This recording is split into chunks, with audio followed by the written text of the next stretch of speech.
Life is too short for that, It's too short to have someone you trust that much and not get to talk to them every day. I remember looking at the Cube farm and being like, this is my out. There are plenty of people who are willing to have your back who aren't going to stab you in it. Whether the project needed to be 1 or 2 people or 25, we could scale to meet whatever kind of shape the problem was. Don't let anybody cut you down and tell you to work for nothing. At some point, you've got to make some level of jump. You got to learn to discern growing pain from harmful pain. And you have to want that knowledge enough that you get up and you keep going for it. One shot to get this right or make it right. This is so good. What would get me to give it up?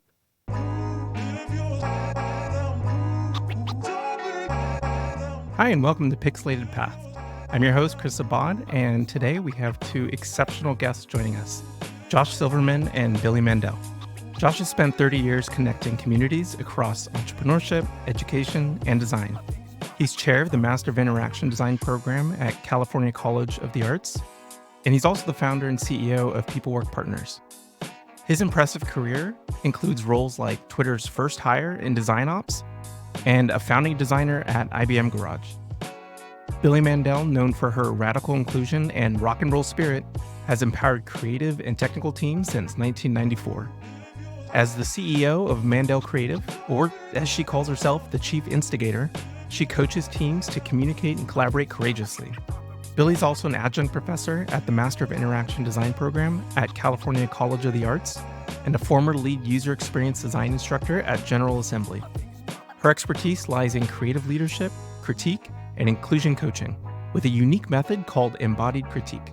Billie's career includes impactful roles at places like Atlassian and Perforce Software, where she developed and led professional development and coaching programs. This episode dives into their unique career journeys, the pivotal moments that shape their career paths, and challenges. Josh and Billie share insightful stories about their roles in major tech companies, the importance of mentorship in design, and how they've navigated the ever-evolving landscape of UX. They also discuss their thoughts on the future of design and the skills necessary for the next generation of designers. You'll find tremendous value in this conversation if you're a UX designer looking to elevate your career or are interested in fostering inclusive and innovative design practices within your team. Before we dive in, I want to remind you to subscribe to Pixelated Path on your favorite podcast platform or on YouTube. By subscribing, you'll never miss an episode filled with inspiring stories and valuable insights from top UX designers. Now, without further ado, let's welcome Josh Silverman and Billie Mandel to Pixelated Path. Josh and Billie, thanks for joining the show. So why don't we just jump right in? And the two of you, I think, have just this really interesting path over the course of your careers of intersecting and diverging. So maybe we can go back to the beginning and tell me a little bit about how you first met. It was the first day of summer camp in the summer of 1986. And the bus was picking us both up at our stops. And that was the moment that we met. And it was a pretty explosive and seeing somebody who sees you for the first time, kind of huge, deep connection. That's my side. But I think, Chris, to your question, we have been converging and diverging and overlapping and intersecting for 37 years now. And we've both made space for each other in different ways. When Billie was beginning to work at a startup, I remember going in for a meeting because the startup needed some new icons on their interface, and I was able to do that work. And I remember going in for a pitch meeting then. And I also remember when you started teaching at General Assembly, you invited me to do a 2-day intensive for the visual design content within the UX design intensive. And then when I became chair of this Master of Interaction Design program at CCA, and everyone was learning online, and a lot of our students were learning how to show up and be themselves in their own digital rectangles, I made space for you to come and teach at CCA. So we have absolutely been traversing and intersecting for many, many decades now. Billy, one thing that you said earlier when you first met Josh, it was great because you met someone who like saw you for who you were. Can you say more about that? What did that look like back then? It's a great question. Thank you. I mean, I have a 13-year-old son, and that's how old I was when Josh and I first met.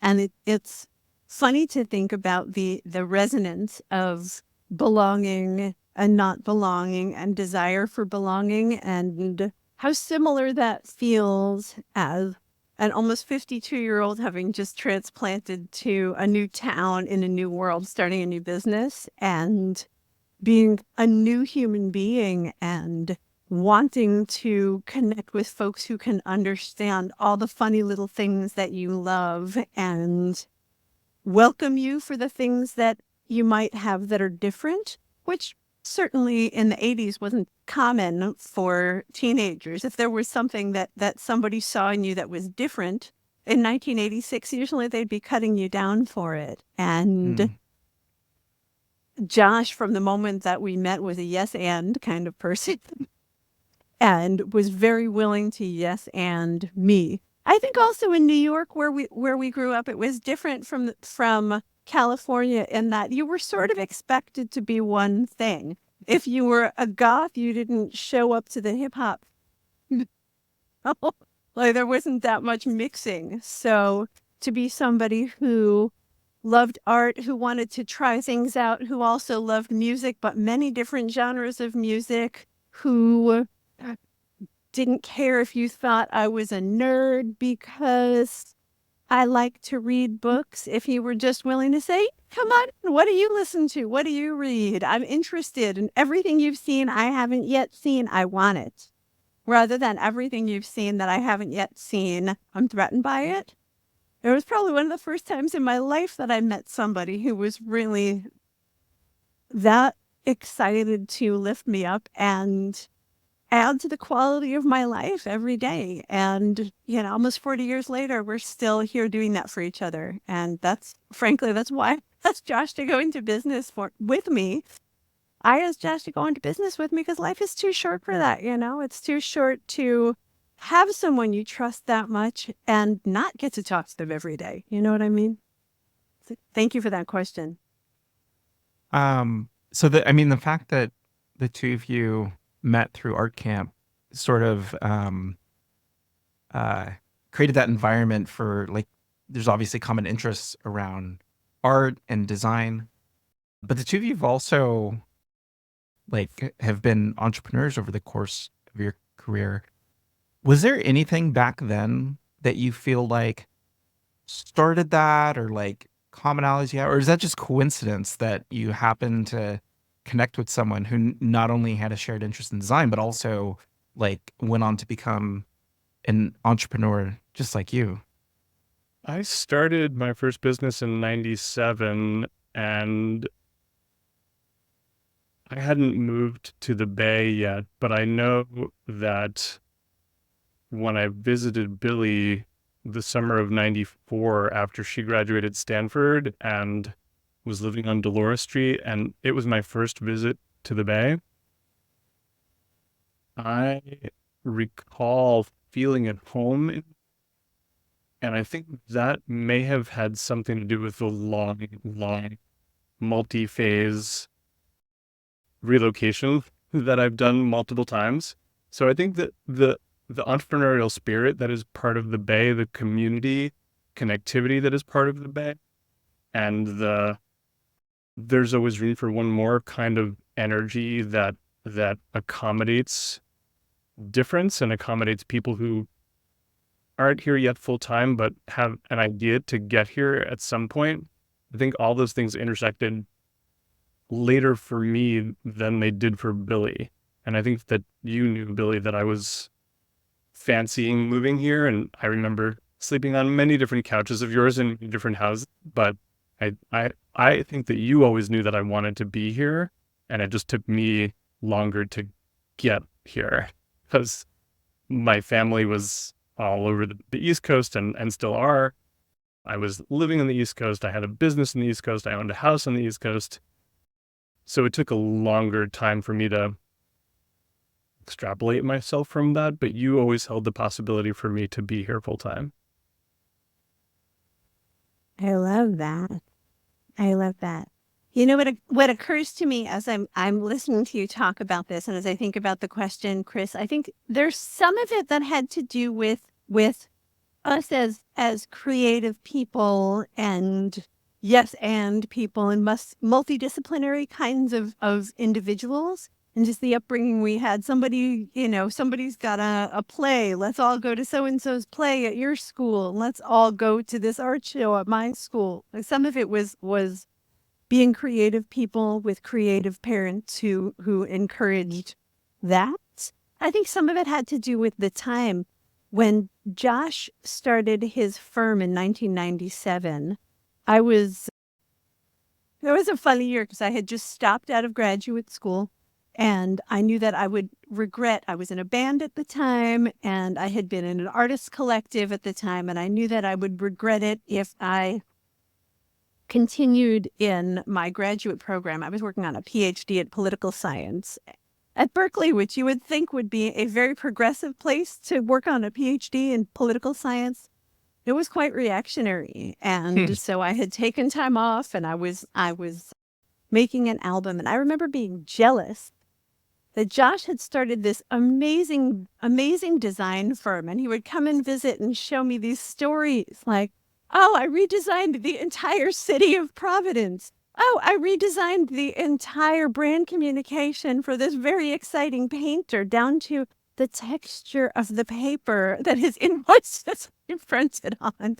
I was so jealous because everybody who worked with Josh and for Josh got to be the minister of something. To be the minister of something. It took me, decades to become the minister of something.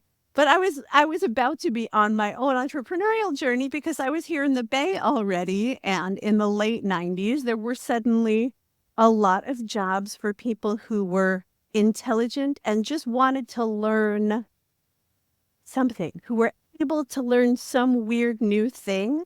It was the first .com boom. So when I landed as one of the surprise first employees in the B2B division of Ask.com, like, oh, what are we making? What are we making it out of? It was just so cool. It was a domain I knew nothing about. So that's how I got into the startup thing, because I was young and curious, and it was fun. So I think that's kind of how we both got started on those parallel journeys. It's a great question. It's a fun thing to think about. Josh, in 97, that was Schwadesign, the firm that you started? Yeah. Could you talk a little bit about what the catalyst was for, like, how did you go into that leap of starting your own thing? Yeah, for sure. I was just in Boston last week where it all began, and it was lovely to be back there. I graduated undergrad in 94 in media studies. And as a native New Yorker, I was like, either I moved back to New York or to Boston. I had a friend who chose Boston, and within 1 week, she got an apartment and a job. And I was like, that seems a lot easier than New York. Didn't really need to move back to my hometown. It's always there if I want to access it. But I felt like Boston would be an easier place to start my first business. And I always knew that I wanted to be self-employed. So when I got to Boston, it was September 95. I went in-house for a little while to then called Houghton Mifflin Company. I was doing book production. I had a 35-hour-a-week minimum contract. And nights and weekends, I was freelancing. I always had a main and a side. So at the time, Schwadesign was the side. I'm poly-entrepreneurial in that way, I think. So the side was print brochure work, posters. It was it was very much my own practice. I wasn't working with anyone else at the beginnings in 95, 96. And then it got a little complex around 97, like spring into summer 97. I did a pretty massive project for a spinoff from the AI lab at MIT. And the AI lab had an incubated department. A lot of their startups were incubated, and it was cool to see what they were capable of. And one of those startups was called at the time IS Robotics. You may now know it as iRobot. So I did a print brochure for IS Robotics, and I remember doing like a really fun print fly sheet, like a transparent fly sheet. Like I pulled out a lot of like graphic design print tricks to make their technology cool. It was cool. It was really cool. It was a marketing brochure for them. And unbeknownst to me, when the AI lab saw what I had done for one of their spinoffs, they wanted the same. They called me one day and said, "We saw what you did for IS Robotics. We'd like to redo our marketing and recruiting materials for our grad program. Would you be interested in talking with Rod Brooks, who's the director of the AI lab?" And I was like, hell yeah. And I remember that call. I remember that phone call at my desk at Houghton. And I remember feeling like hanging up the phone. I remember looking at the cube farm and being like, this is my out. Like if I don't leave Houghton Mifflin to do this project now, I will never leave Houghton Mifflin. And so did this really amazing project for them. I remember like going to the campus and chatting with Rod and meeting some of his staff, and that environment led to a bunch of other referrals and projects at the time. And it was complex for a while because I was going to Houghton Mifflin in like jeans and a t-shirt, and then like changing into more upscale clothes to go pitch to the client, taking a cab, bringing my like print boards over to show them the concepts I was working on, and then changing back into easier, more casual clothes after my lunch meeting pitch. And I was like, this is not sustainable. I have to figure something out. So I talked to my manager at the time. I was like, hey, I know my contract says 35 hours a week minimum, but I have this really massive project. Could I take a pause from my Houghton work and then come back in like 6 months or so after this project wraps? And he said, I'm sorry, your contract is all or nothing. And I was like, way to play hardball. Okay, fine. I slept on it, and then I said, okay, I'm out. And that last day at Houghton Mifflin Company, I consider my first day of Schwadesign, which was November 7th, 97. I went to celebrate with some friends and some former Houghton coworkers at a tapas restaurant in Somerville. And many, many, many years later, I reached out to that manager when I had launched my first website, and it was about all of the work that we had done at the time, and there was a pun with the Schwa logo, a visual pun with the Schwa logo and the refresh symbol. I did a lenticular postcard, so you'd like flip the postcard, it would be the refresh symbol or a Schwa logo. And I got a one-word email response from him, no body, just the subject. And the subject line was astounding, period. Nice. Which I think is a really good decision to have made. That I was like, you want to play hardball with me? Fine. It didn't have to be that way. Like I was willing to be flexible, but that's how it ended up. So the MIT AI project involved my first freelancer, my first collaborator to work with me on the project, because it was a lot more work than I could do, and I also had a lot of other clients. And at the time, it felt to me like having freelanced in-house for Houghton Mifflin, having freelanced on-site for a small design studio, and having freelanced on-site for a larger agency, I saw benefits and drawbacks of each of the different business models.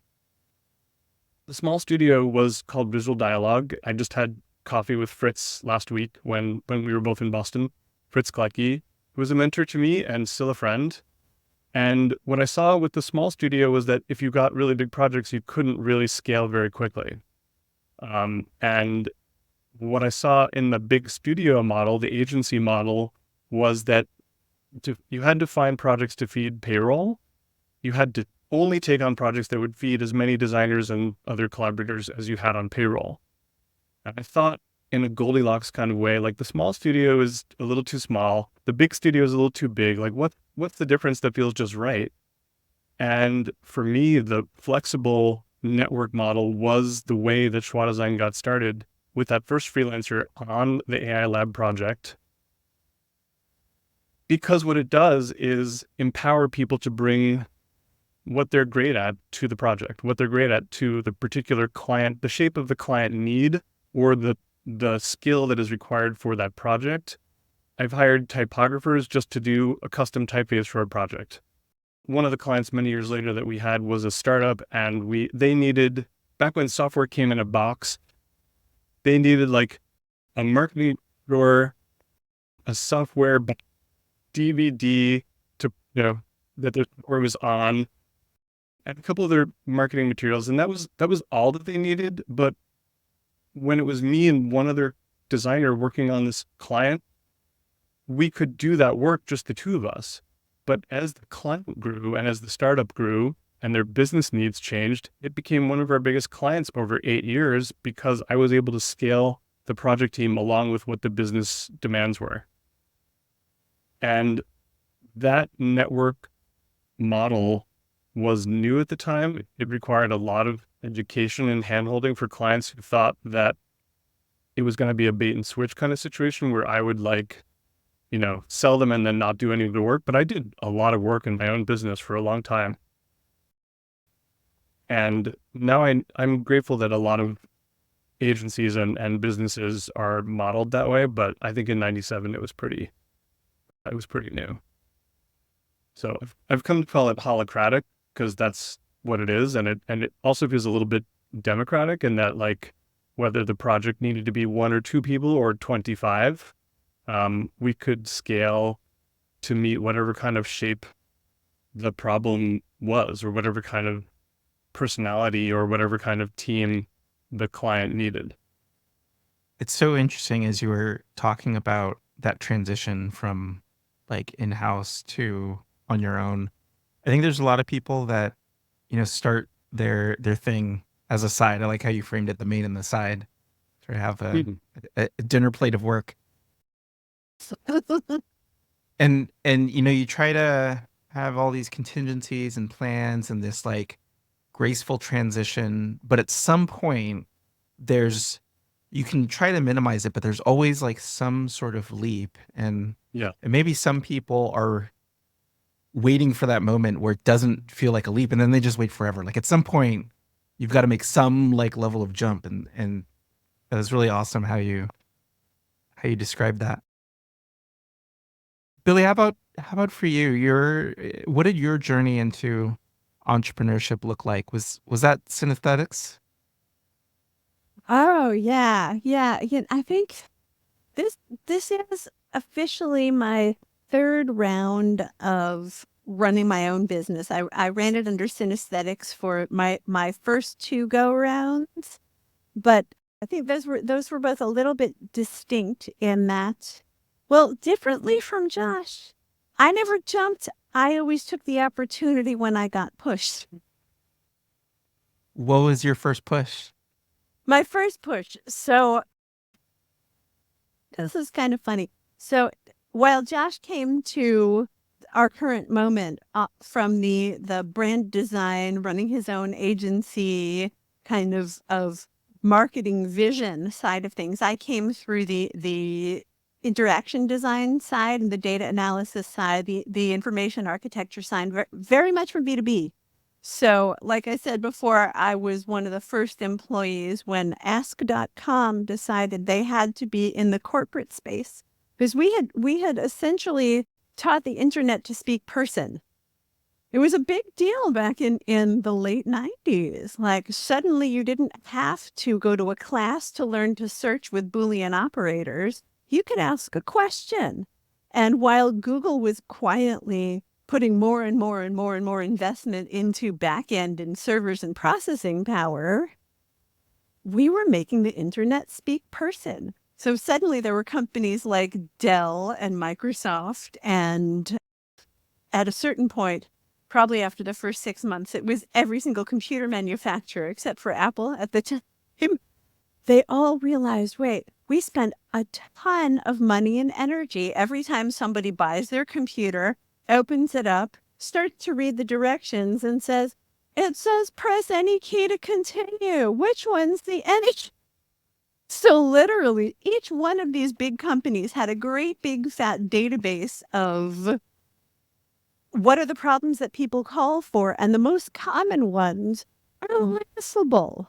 So they thought, if we could just have some system where a person could type in a question instead of picking up the phone and calling a human on the other end and get an answer that makes sense to them, everybody wins. So suddenly all of these companies had a cost avoidance budget that they could bring to my team to start building these systems for matching consumer questions with the content. So it was it was exciting for me because I had gotten out of this PhD in political science where I was just going to sit there and have to regurgitate things that people told me were acceptable for another 10 years before I could say an original word. And suddenly it didn't matter what I studied in school. I just got fun puzzles to do. So I was pretty happy for a while. But with the vicissitudes of the tech industry, and of course, I was one of the only women, one of the only out gays, at a certain point in several cycles in my career, I became very expensive. So I would get laid off, and I stayed at Jeeves for longer than I had been anywhere else because I came to the UK to start ask.co.uk. It was a big, exciting moment. And then, of course, we had the first .com curse splat. And at that point, I went to art school for a while and I thought, do I even want to do this? Do I even want to do this again at all?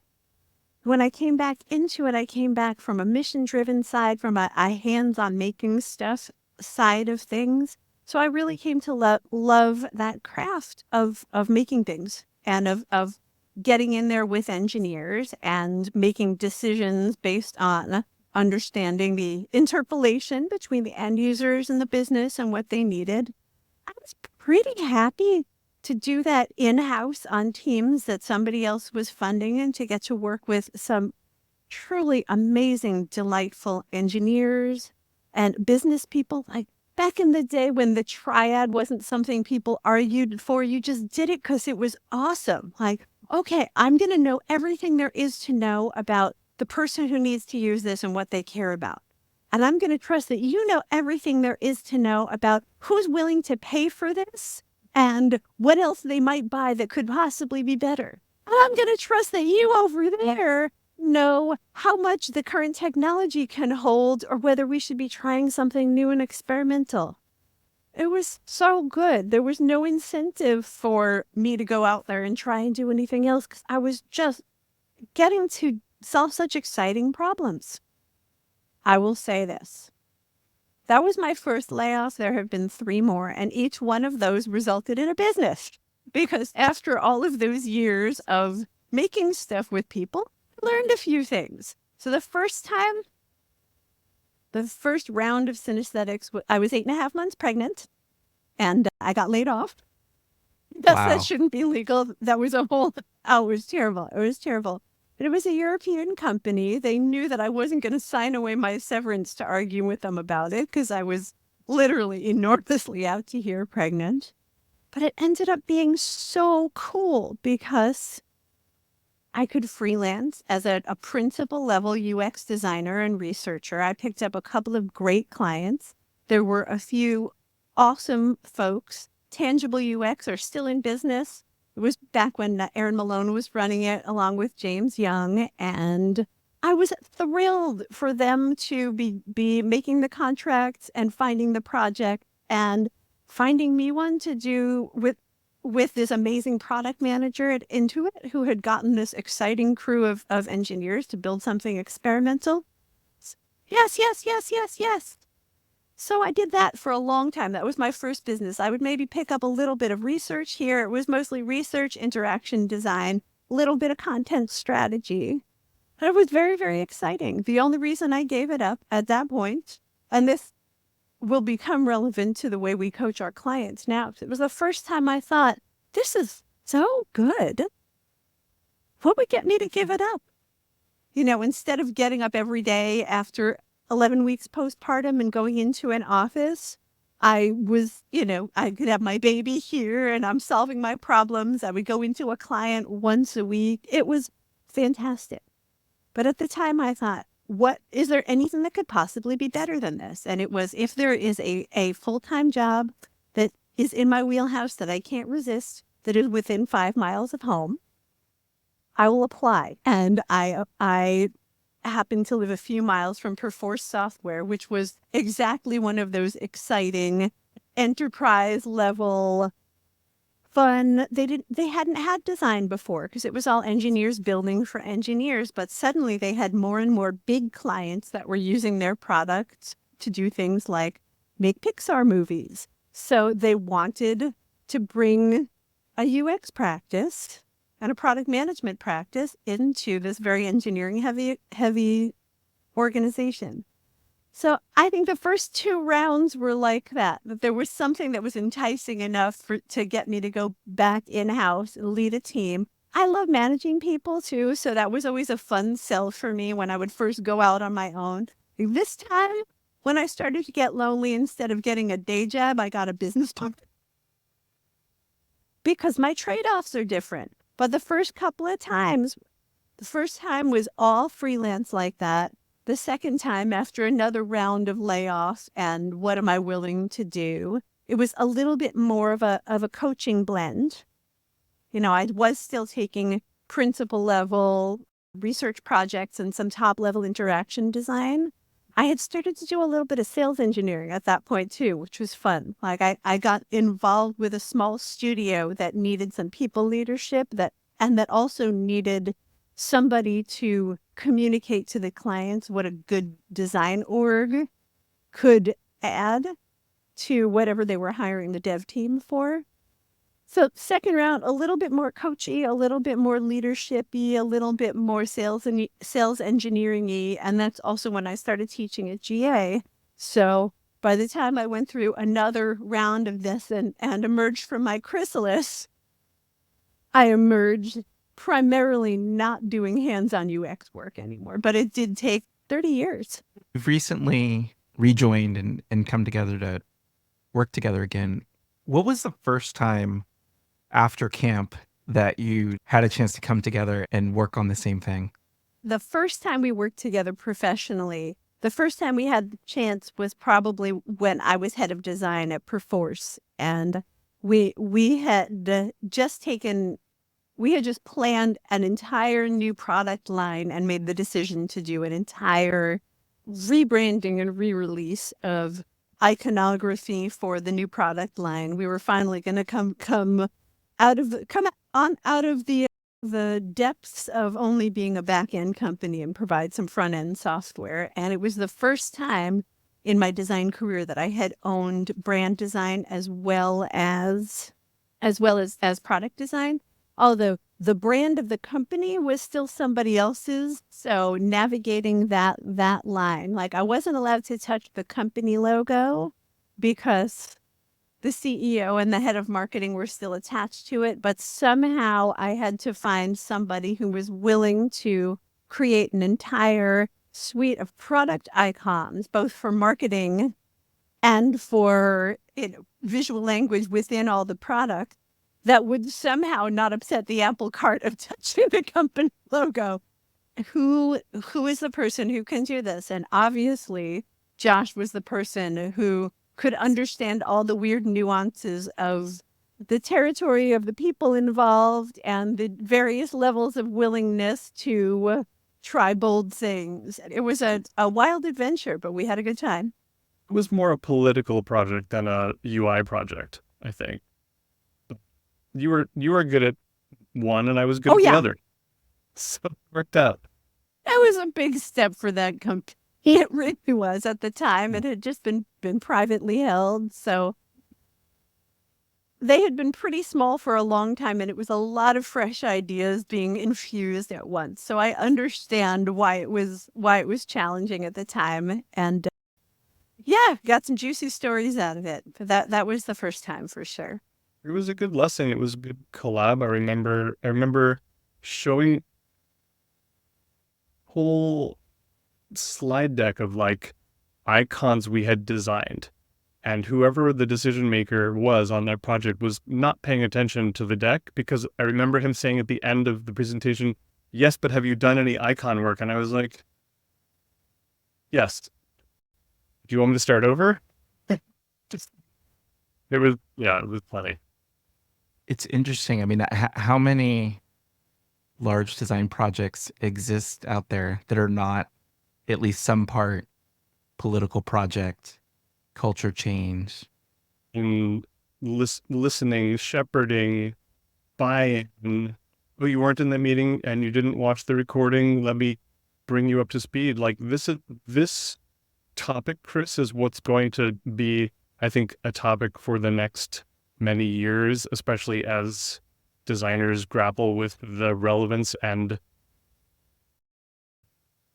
the pervasiveness of artificial intelligence. It's basically pattern recognition, but we have to feed it the patterns to recognize. And if it's not able to listen and intuit, right now AI can't listen, intuit, socialize, understand political nuances, all the things we just talked about for the Perforce project. AI could not do that work. It's funny when designers and people who are fresh to design or thinking about pivoting to design are convinced that their roles will be easier and the communications components of making anything happen will be simpler because AI is just going to take over the work. But I think the reverse is true. It's going to make it harder and more challenging to get buy-in for people and to be able to listen in a way that AI does not yet know how to do. It's interesting that you talk about the role of getting buy-in is still being important for designers. You know, especially when you go through school, you spend a lot of time perfecting the craft of design.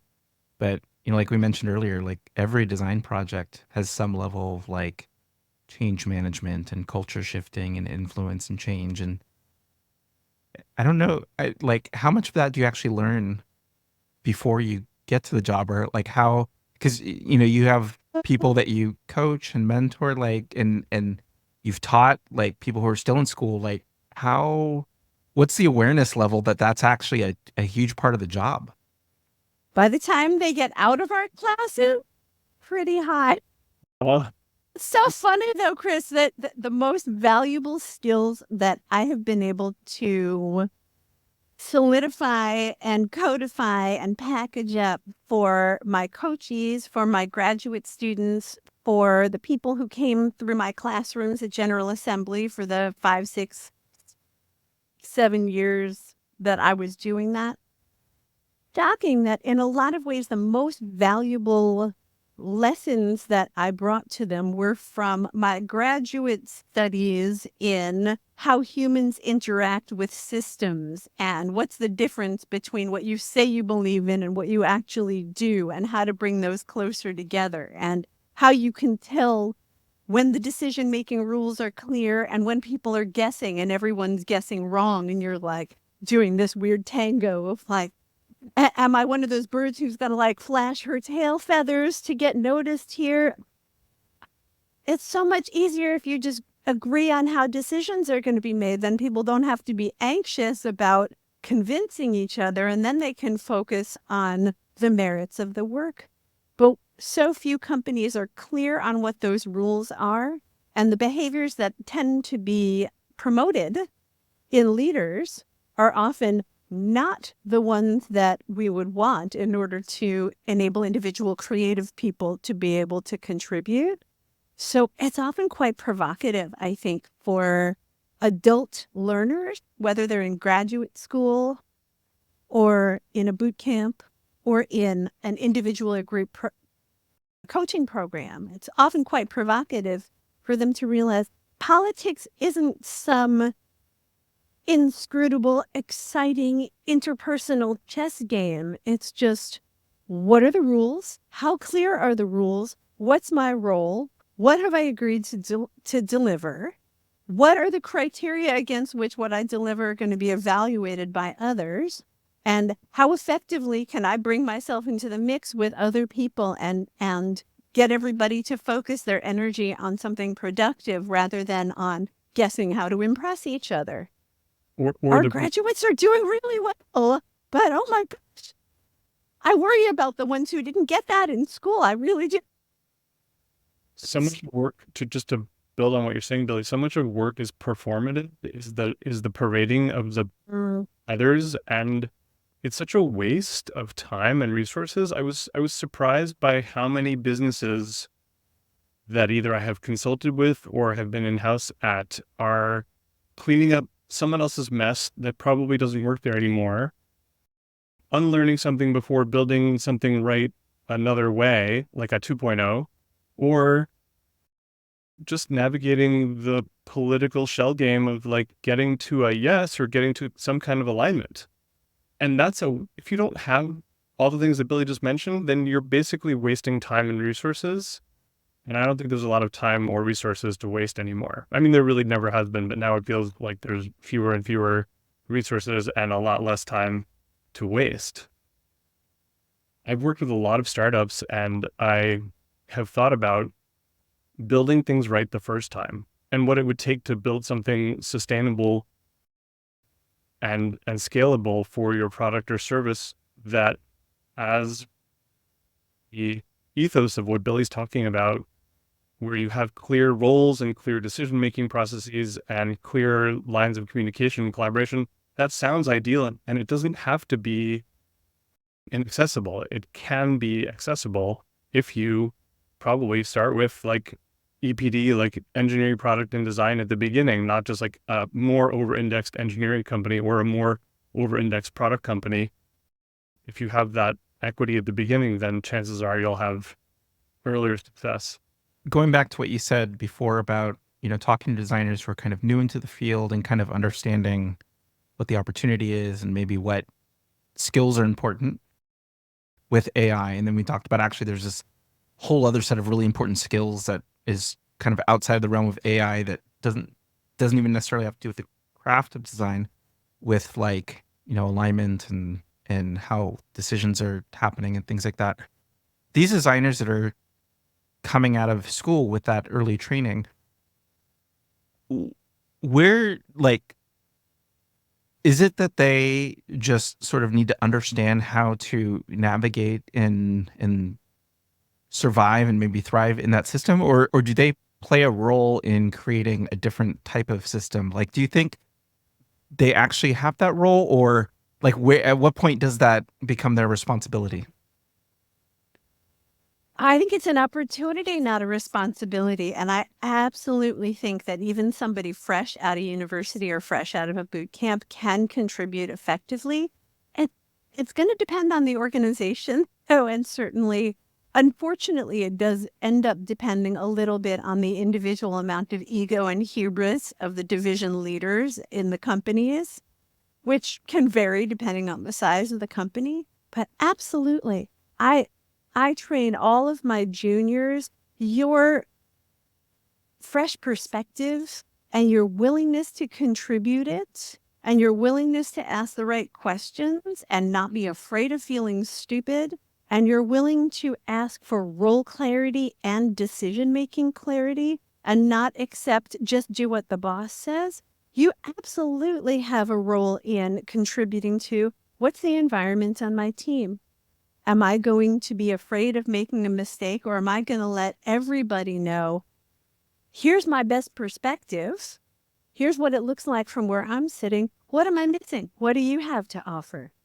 I have always found, both in terms of teaching and in terms of hiring junior people, matching them with people who have been around for a while or who are from a different place, who tend to look at a problem differently, and making sure that you capture that creative tension between people as part of your process. Well, this seems very obvious that you should do it this way. All right. Well, if it seems that obvious, why don't you go find out why it wasn't done that way? How did it end up like that?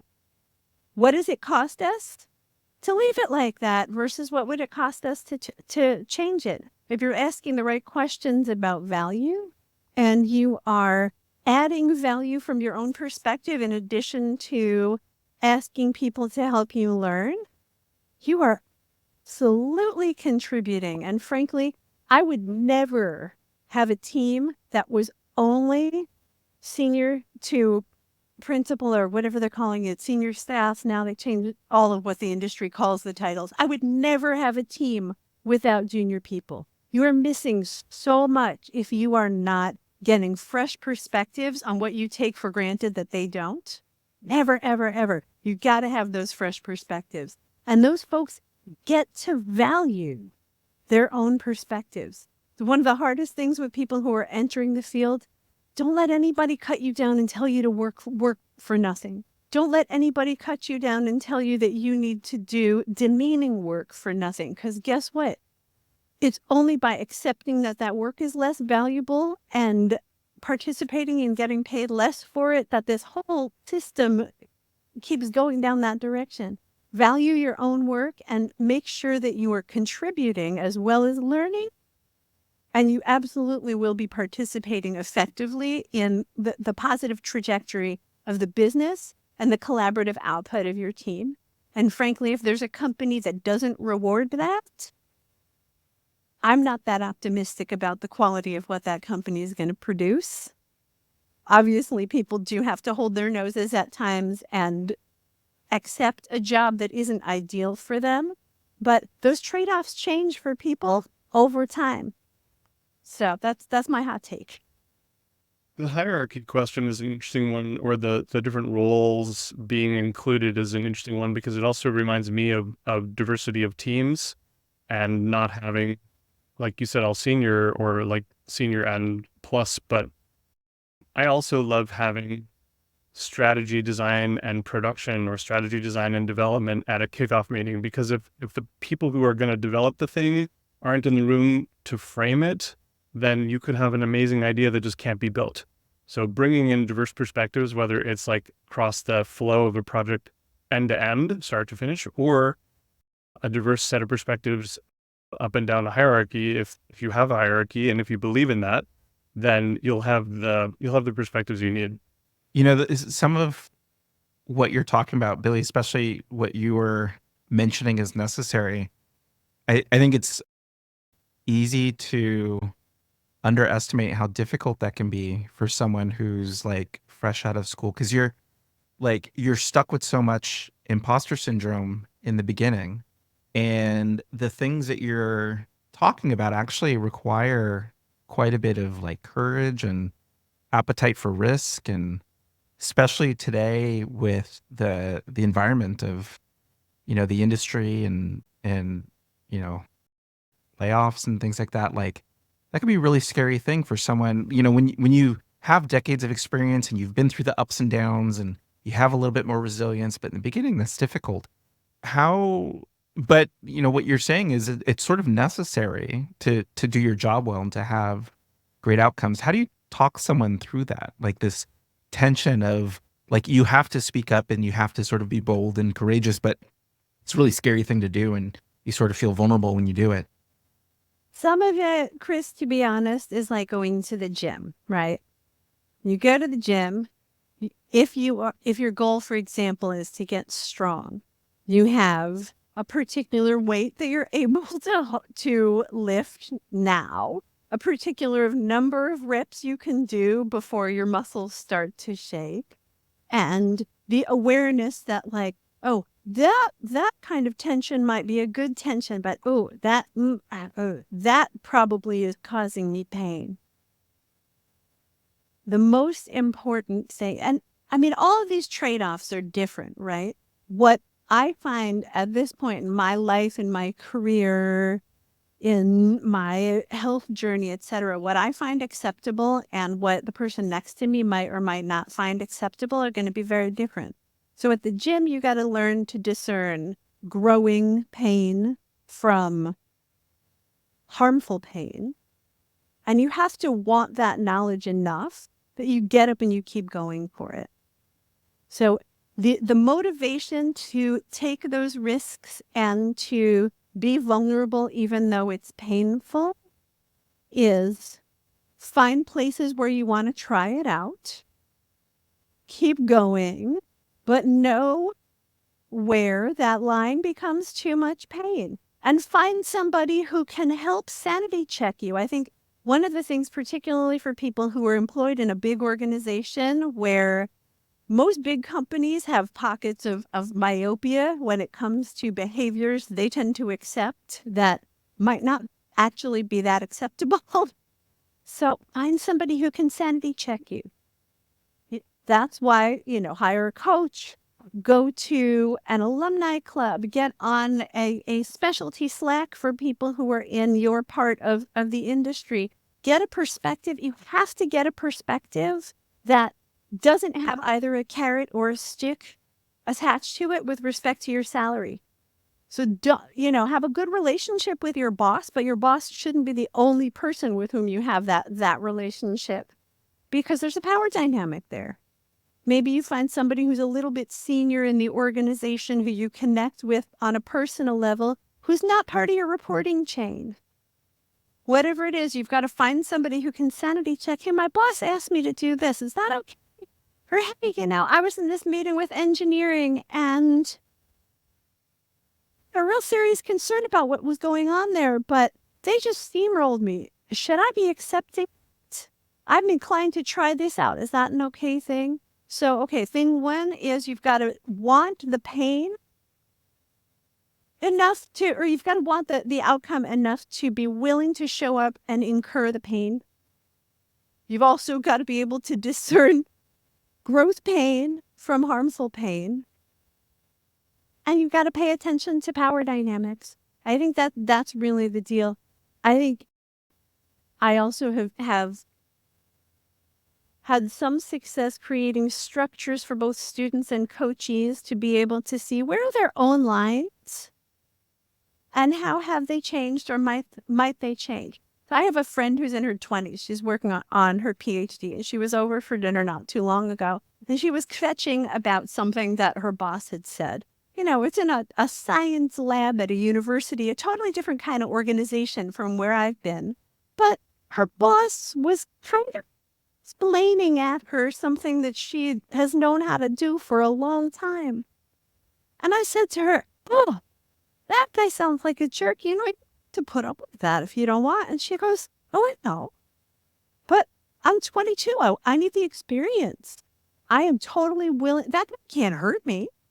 So, big deal. He's a jerk. I need the experience that I'm getting in that lab. So, for now, who gives a hoot? He can say what he wants. As long as I get to come over here and kvetch to you about it and get it off my chest. So, I think that's really the other thing there is the trade-offs are going to change. You've got to be willing to look regularly at, what did I say yes to? Is this still okay? Does this cost me more than I realized it did? And that, I think, is the other place where, particularly for folks who are relatively junior in their career, work your ass off if you're enjoying it, if it's worth it to you, and also make sure that you set time ahead to revisit. What is this costing me? What am I prioritizing this ahead of? Is that really okay with me? How do I know if this is really worth it to me? And having some kind of cadence to reflect on that. The performance management process at your job is not it. That's a great question. Does that answer it, Chris? Yeah, absolutely. Thank you. So fast forwarding to today, you two have known each other for many, many years. Your paths have intersected multiple times, but you're now, call it newly minted business partners. How did that happen? The pandemic happened. And my whole life melted the hell down. Well, from where I'm sitting, I'm going to tell you how it happened from my side, and I'll keep it small so you can hear Josh's side of it too. From my side of it, the pandemic melted my entire life down, and I had the opportunity to rebuild it. And for the first time, I went, wait a second, maybe I'm not going to accept all the things I was accepting before. The Harvard Happiness Study published a book called The Good Life last year, showing the longitudinal results of their study on happiness. And one of the most powerful findings that they had is the people who are the happiest after 80 years were the people who spent most of their time with people they gave a damn about. And I just went, okay, I moved to another town. We lost several beloved elderly family members. I lost my job, everything melted the hell down. I get to choose who I spend my time with and what I do with my time. And so I decided I needed partners. I spent some time with my clients. I decided I definitely want to be spending more time with them. The people who come to me in trust and bring me their friends, I want to spend more time with them. But I couldn't really take a business to the next level on my own. And that book hit me like a ton of bricks. If we don't do this now, we've been talking about it for almost 4 decades. Now is the time. My job is bringing clarity and joy. You cross 50 and you become a lot less willing to keep anyone's secrets. So the person who's shown up for me for decades, bailed me out when I needed it, listened to me cry, and who sees my value and yes ands me still, that's the guy I want to be my business partner. That's what I got. And you needed a hot logo, so here we are. Oh, well, yes, that's the other thing. The way I enticed him in was, I do need a logo and a brand identity for this business. And I am thinking that this business is going to be the one where I don't leave any pieces of me on the floor. And the process of working through what my new brand was going to be was exciting, and got Josh to say yes. Well, yes, and there I go again. It was amazing from my perspective to work through the identity process with you for start, stop, months and months. And you'll remember that like the day that I was sitting in that chair next to you, it finished in about 15 minutes because we were together and we were looking at the final options that we had poked at for a while. But when we sat together and we're like, what about this? It literally came together in a few minutes compared to the multi-stage, multi-month back and forth. I'd also like to offer that kinds of clients we're attracting. We have our first co-coaching client was a referral to me from a friend and colleague who I just had dinner with in Boston last week. And this person's story was already kind of amazing. The things that she was putting up with, the things that she was no longer willing to tolerate, her position, her status, her decades of practice, and the ways that she had to check herself out of her full-time job, what she came to terms with that she was no longer willing to tolerate, was exactly the kind of co-coaching situation that Billie and I could help her out of, and we did. And in the middle of that process, her student loans were forgiven and hundreds of thousands of dollars of debt were lifted from her plate and factored into what she could now do with the rest of her career in the middle of our coaching sessions. So it was beautiful in many ways and very powerful for all of us to be in a place where we could hold the space for her to explore possibility, have that random coincidental debt lifting situation happen, and also show her what she's made of and show her what she didn't need to tolerate anymore. Like all those things were like, okay, this is exactly what Billy and I are doing with our clients now. Is there a particular project coming up that you two are working on that you're particularly excited about? Yeah. Yes, yes, yes, yes, yeah.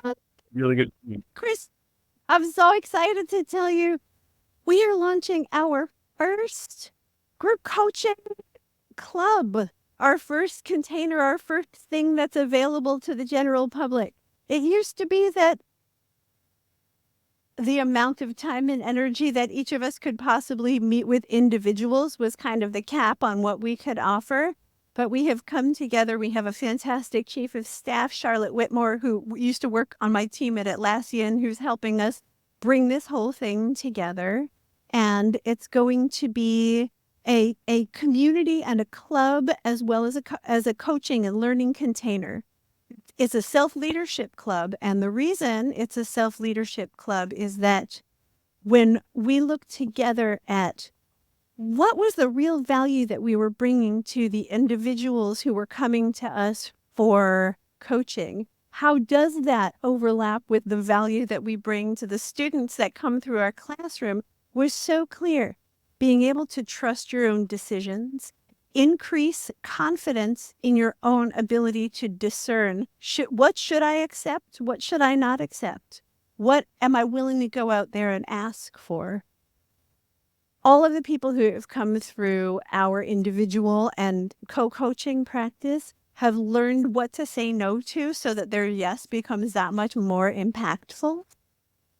And even though what we're seeing out in the industry is a lot of people are getting pummeled, the people who have been in our practice over time don't feel as pummeled because they're steady in their power. They're able to help and support each other.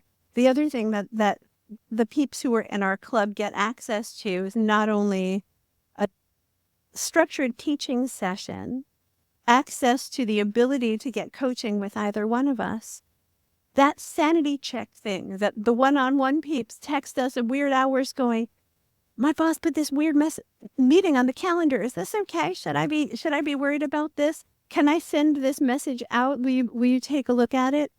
Can you look at my submission for this conference? Can you help me review my presentation for this interview? Our peeps are doing really well.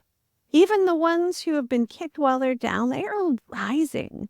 So it's very much it's a queer, joyful kind of container. It's a yes and kind of container. But it's also, these peeps are getting results. And all of our one-on-one peeps, they're all going to be there. So I'm super excited to invite other folks to join us. It's going to be awesome. There will be Q&A. There will be structured classes.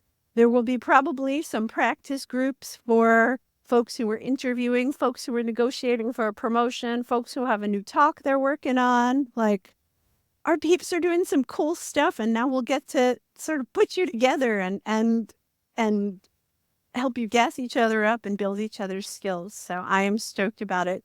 Josh, what am I leaving out?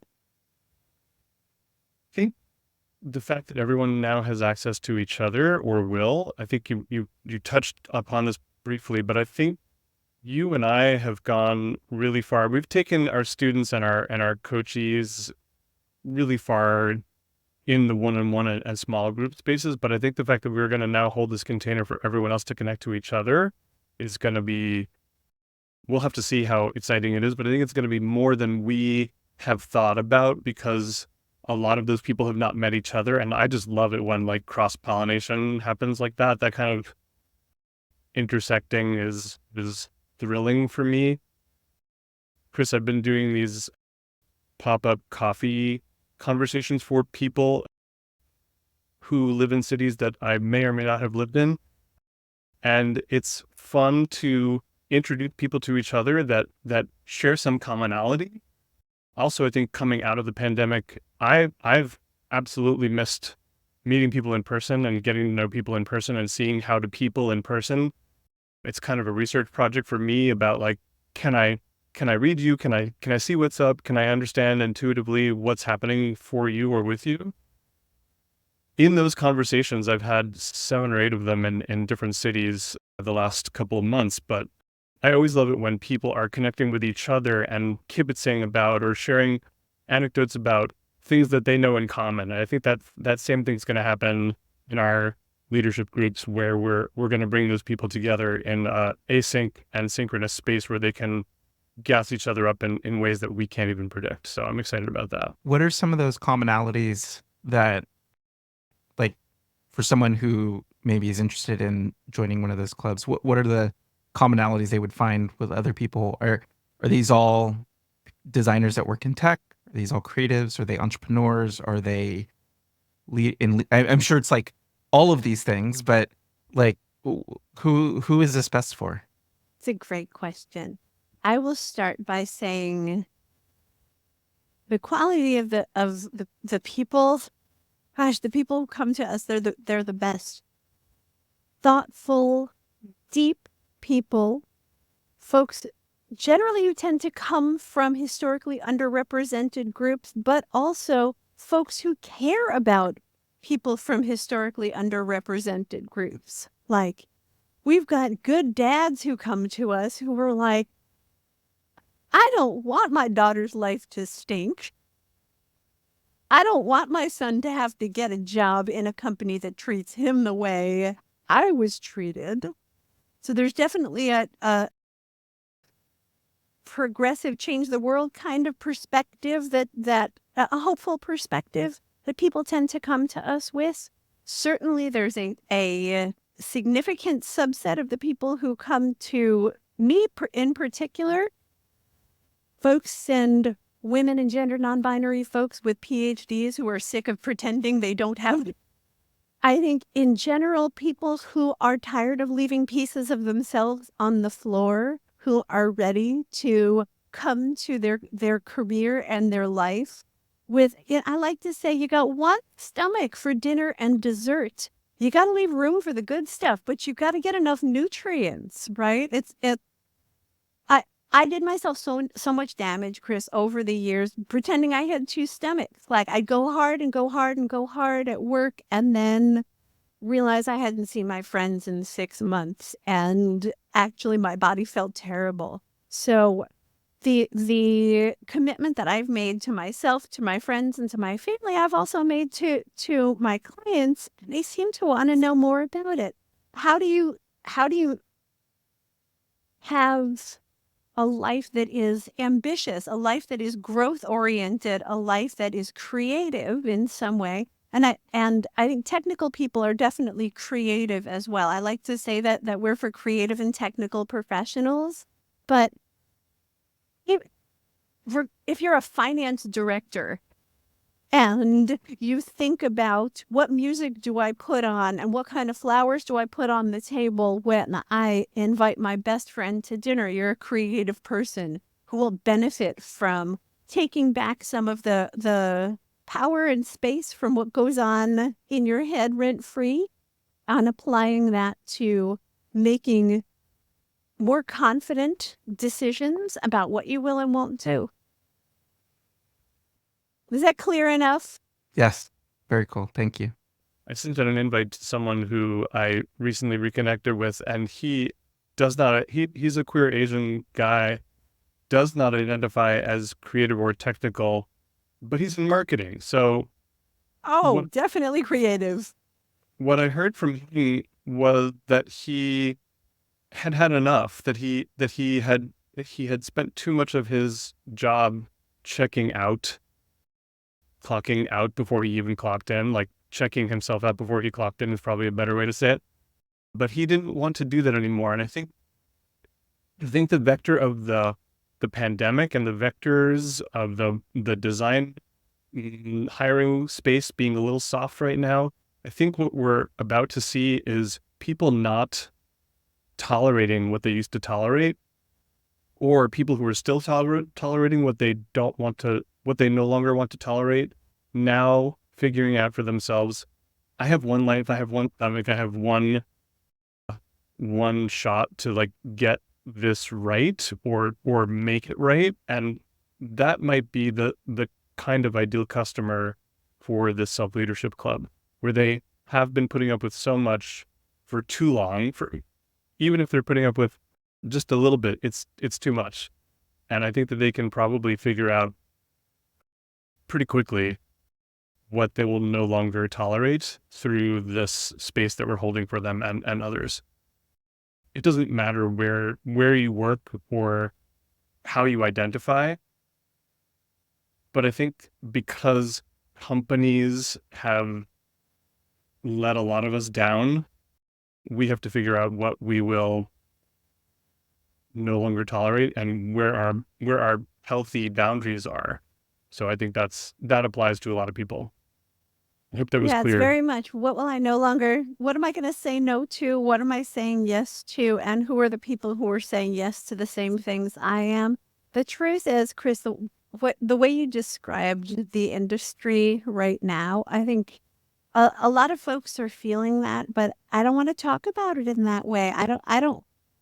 I'm not willing to concede all the power and decision making to some faceless people who are working within an organization where they're structurally insulated from the impact of the decisions they're making. The structures of those organizations aren't necessarily those people's fault, but it kind of doesn't matter. I will say this, Josh is the best networker I have ever met in my whole life. Between him and me, we're extroverts, we're butterflies, we meet people wherever we go. And there are plenty of those people who are in positions of power in organizations who absolutely want to be hiring other folks who care about these principles, who care about the quality of the decisions they make and whether they're aligned with their personal values or not. There are plenty of people who are willing to have your back, who aren't going to stab you in it. And I think finding communities of practice, finding your people, finding a club, whether it's our club or some other club, go get your people and watch each other's back, because the organizations are not structured to do that for you, no matter how well-intentioned the humans are that are employed there. I think that's really, really where it comes down to. So maybe to close this out here, given what you described, Billie, what are some words of wisdom that you're sharing right now with like your students and your coachees who are maybe like entering the workforce either out of school or maybe transitioning from a different career? What do you think is important for them to understand or keep in mind as they venture down this road? Oh, that's such a good question. Well, our company tagline, we've got some punchy memes around here, but the most important is I seek my own consent first. I seek my own consent first. Too often we're looking to impress somebody else. We're looking for a check and we're looking to impress somebody else. And we realize too late that the conditions under which that check is going to show up or that person's going to be impressed give us the ick. You consent to it, you won't resent it. And that goes for what your boss asks you at 5 o'clock, whether to come out to your grandma, or if your wife asks you to please bring her a glass of water. So personally and professionally, seeking your own consent first, super, super important. Deciding under what conditions am I willing to? Frankly, for people at every level, the folks who are right out of school and the senior VPs and VPs making fat 6-figure salaries and big, big decisions, they all have to ask themselves the same thing. Under what conditions am I willing to? And then very much, what do I say I believe in? And how do the decisions I'm making today for what I give my time and energy to, what I do by default without thinking about it, what got my attention today, and how well did that line up with where I think I want to go? If it doesn't line up, one of those things is in your power to change. And then definitely find a club, find your peeps, find somebody to help you narrow that window of unknown unknowns. And make sure it's somebody you trust who doesn't have power over you. They don't have a carrot, they don't have a stick. I think if you stick with those things and you are willing regularly to evaluate and reevaluate, why do I want it? And do I still want it? You're going to get pretty far. Awesome. How about you, Josh? Anything to add to that? That's great. That's a lot of what we're working with and providing to our clients and believers. I would add one more thing, and that is don't wait. Time is really short.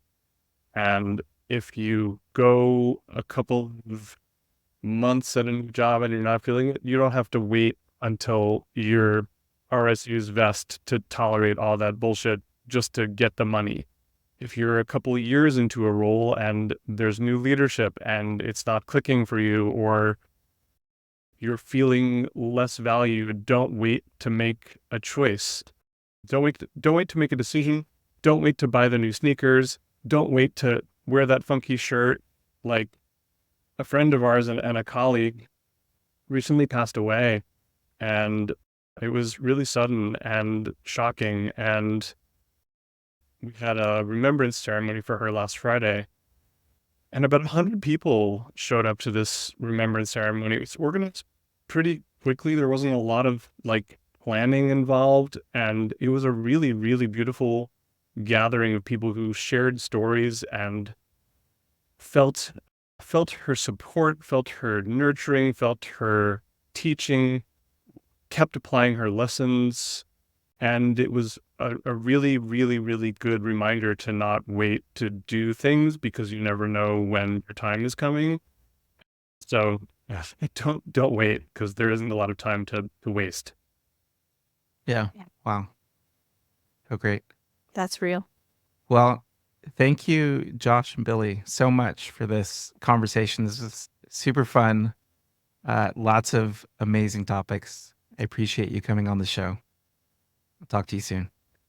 Having us, Chris. Thank you so much for having us, Chris. Bye. Yeah. Thanks so much. That's a wrap for this episode of Pixelated Path. I want to extend a huge thank you to Josh Silverman and Billie Mandel for joining us today and sharing their incredible journeys. We explored the defining moments of their careers, the power of mentorship, and their challenges in the design industry. Their insights into the evolving landscape of UX and their advice for up-and-coming designers was genuinely inspiring. If you've enjoyed this episode at all, please subscribe to the podcast so you never miss an update. Stay tuned for our next episode, where we'll dive deep into another fantastic guest career path. Thanks for listening, and we'll see you next time on Pixelated Path.